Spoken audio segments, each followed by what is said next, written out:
Hello, everyone. Welcome. I'm so grateful for every single one of you who's in the room right now. I'm super bummed that I'm not also in the room with you all right now, but very grateful that I have the opportunity to be with you all via this video. Just know that I'm sending you so much love and joy and hype. There have been months of preparation for this moment, and just know of all of the love that has made today what it is. My name is Karina Duffy. I am currently calling in from Boston, Massachusetts, where I live and I work. I'm sitting under this amazing tree because the weather is so good outside, and so I thought, okay, I have to record my video from this tree from the park in front of my apartment. I am super proud to say that for the past year, I've been working for Harvard School of Public Health. We have a Center for Health and Happiness where I get to help promote an interdisciplinary understanding of what makes us well, what makes us thrive, what are the conditions that allow for human beings to flourish. My job is really cool, and it's been awesome because the movement influences the Self-Healing Communities movement, influences every aspect of my job, from programming, from building trust and relationships with both local and global partners, but also on a daily basis of the interactions that I have with colleagues, with faculty members on my floor.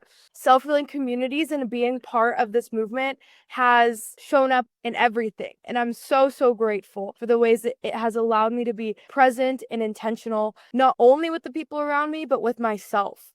So I've been with a part of the Self-Healing Communities movement since my sophomore year at the University of Notre Dame, which was in 2021. I took a course called Neuroscience Workshop that was co-taught by Kimberly Green-Reeves, Velshana Lucky, and Dr. Nancy Michael, and it blew my mind. It was the first time that I learned that I can use what I was learning in the classroom. I can use my neuroscience education to help promote community resilience, to help promote community healing. For me, it was a gift, not only because it transformed the rest of my academic journey, but it also transformed myself. Learning about ACEs and the impact of ACEs gave me a lot more grace for my story. It gave me a lot more grace for the family and friends in my life. I've been so moved by this movement because it's shown up personally in my academic career and now in my professional career. So I was one of the first interns for the Self-Healing Communities movement. I transitioned to becoming the Near Peace Science coordinator,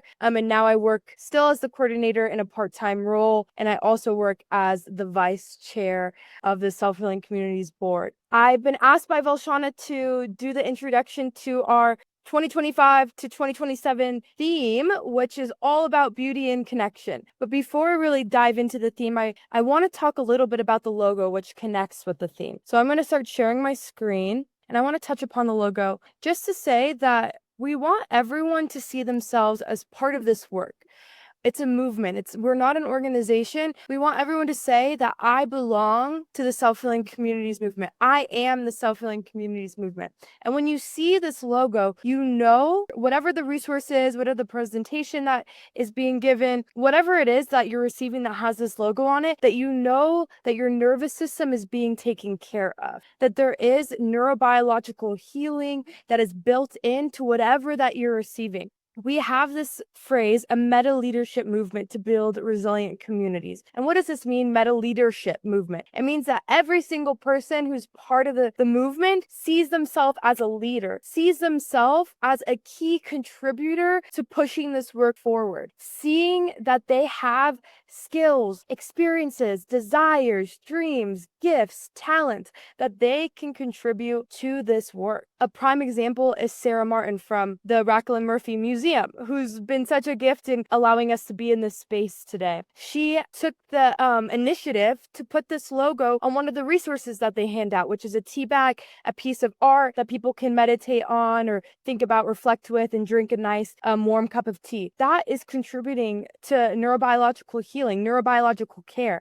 And she knew that. She said, this is contributing to the care of the nervous system, and so the Self-Healing Communities logo should be on it. She saw herself as a leader, and I think that it was just so moving to hear that from Velshana. It was so beautiful. And this ties into our theme for beauty and connections. During that class, my team came up with the idea of developing this glossary of terms because in the class, we talked about the necessity for a shared language, that when we talk about resilience, trauma, protective factors, we really all need to be on the same page with that.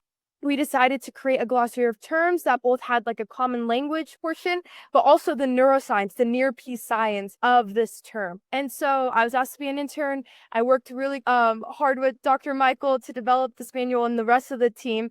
And it turned into, so the glossary of terms turned into the Self-Healing Communities manual. With the manual, with the glossary of terms, I wanted to make sure that the resource was beautiful, that it wasn't just this black and white Arial font booklet that someone got or pieces of paper stapled together, that there was color, life, images, that when someone picked it up, they thought, oh, I want to read this. The reason why I wanted the first resource, now all the resources, to be beautiful is because beauty is an act of dignity. Whenever we give or receive something beautiful, we are being dignified and we're giving dignity for. These are just an example of our works, but every resource, handout, presentation that we gave, the whole team has been so amazing about making them beautiful. And so when thinking about the theme for 2025-2027, we kept learning more and more about beauty. We learned about this amazing term called neuroaesthetics, which is really in essence how beauty and creativity and art impact our nervous system and can help promote our well-being.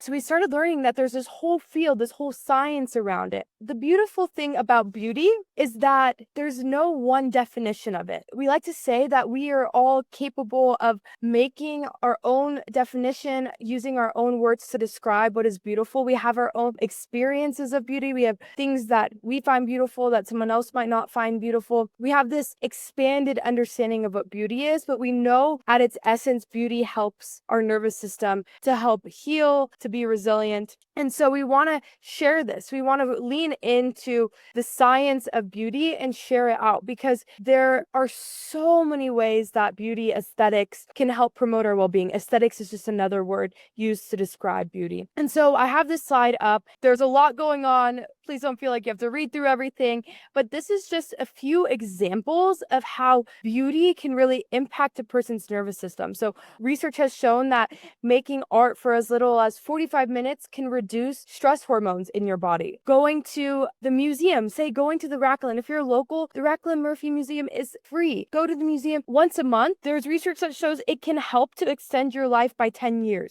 That when you sing or hum, it helps to activate your vagus nerve, which is part of your rest digest, your parasympathetic, your calming state of your nervous system. So just humming, say if you're getting a little bit nervous or anxious, humming a little bit can help, allowing your body to come back into a sense of balance, safety. There's so many different ways that beauty and creativity can help promote your well-being. And so we're really focused on sharing that. I know for myself, when I transitioned to this new position at Harvard, there was so much change happening. I needed to really make sure that I was caring for myself. Belshana was really good about making sure that I was listening to my body, going through the brain care, self-care card, making sure that I was being thoughtful about ways that I was helping my nervous system. One of the ways that I did so was by going to the Museum of Fine Art right by my work. It's a 15-minute walk from work. I have free entrance, which was a gift. And I would go to the museum during my lunch break, walk around, visit a favorite painting. I called them my friends. I have a best friend there, which is a Van Gogh painting called The Ravine. And I would go visit my best friend at the museum and just sit there and spend time with it and always learn something new from just being with it. And so I knew I wouldn't have been as active in going to the museum if it wasn't for knowing the rich science of art, of how beauty was really helping me promote my health and maintain my health. Our second part of the theme is connection. Connection is foundational to the Self-Healing Communities movement. Our vision is to increase protective factors, which are things in a person's life that help buffer stress and promote resiliency. And we're really focused on making sure that everyone has 1 to 2 caring and consistent adults in their life. Everyone, not just children, but adults. Because at a neurobiological level, we are wired for connection. Our nervous system expects connection across the lifespan. So we really want to focus on connection as our theme, because we want to help everyone understand the importance of being a protective factor, but also having protective factors. And again, there's so much rich science to this. There's this amazing term called biobehavioral synchrony. You don't need to have that term memorized, but it pretty much means that our brains are social. We're constantly wired to connect with others. And so in different types of relationships, there are different ways that our brain and body are trying to sync up. So when friends are spending time coloring together, there's a coordination of heartbeats, heart rhythms. There's a release of brain chemicals that help with bonding. When you're in romantic relationships, there's a certain synchronization of brain waves. In caregiver child, there's the synchronized gaze, voice, touch, heart rate that's happening as well. At all these different levels, we're connecting. We're wired to connect with those around us. It's so beautiful, and it's such a gift to know this. And this theme of beauty and connection will be helpful for us in achieving our goal of building resilience and mitigating the effects of adverse childhood experiences in our community. So we're trying to prevent ACEs and promote resiliency, and beauty and connection is what's going to help us get there. And so beauty and connection is showing up in all of these different tiers of engagement. So I'm going to stop sharing my screen right now. That's just a little intro. I hope you're hype about learning more. There are so many ways that you can get engaged with the movement, but in the future, we're going to be hosting both in-person and virtual workshops so that you can learn more, so that maybe one day you can be a community educator and present on these topics to your community. It's been a gift because moving here to Boston, I didn't want to give up all the amazing work that is being done